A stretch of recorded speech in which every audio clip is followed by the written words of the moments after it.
Okay, this is the hand bunch cigar rolling machine. You will need a table. About any kind of table will work, but you have to cut a hole in it. You can cut the hole in it to match the size of the rolling machine, like I've done here. The remote rolling machine has to sit down in because of the mechanics underneath. You just simply cut your hole, set it down in, get it to fit down in there good. And some people will screw them in, put you some sealing around them, or whatever you want to. This table is 12.5 inches wide here.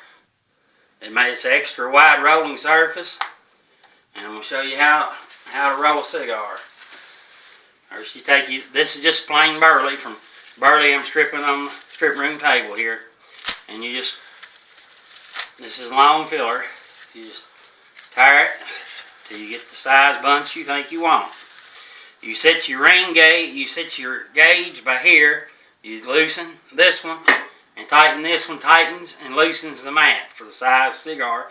Looser the mat, the bigger cigars. Tighter the mat, the smaller the cigar. And you can hand bunch your tobacco like this. I need one more, maybe two, like so. And if you're done, when you're done, you think you've got enough, you take some practice.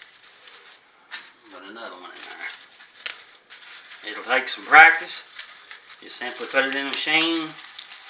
There's a trough under where you put your cigar tobacco.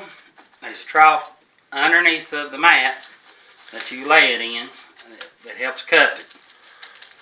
And then you get it all in there and get it started, like so. And you just simply roll it. There it is.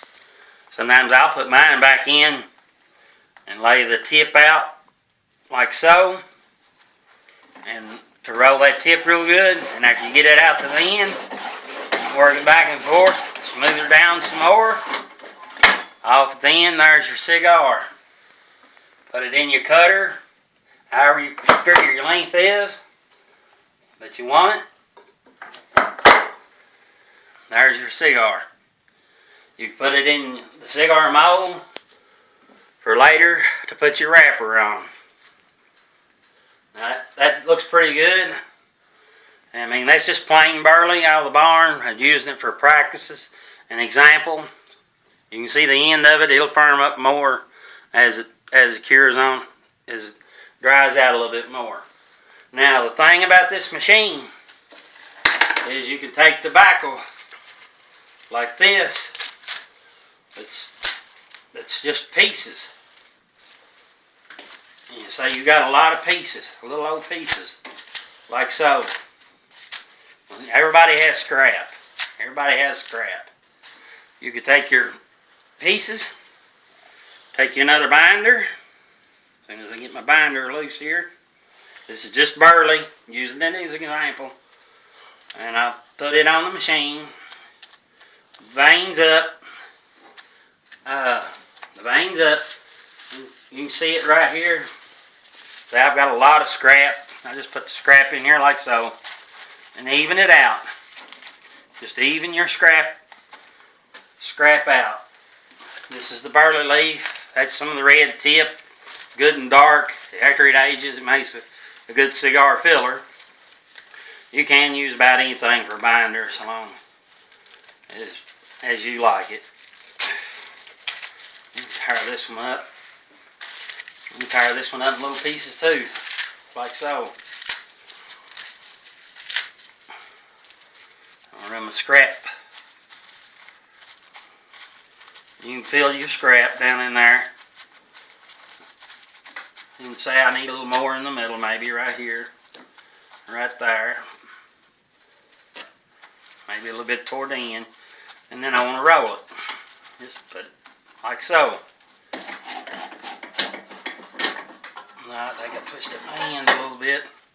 You can always correct any little mistakes. Like so.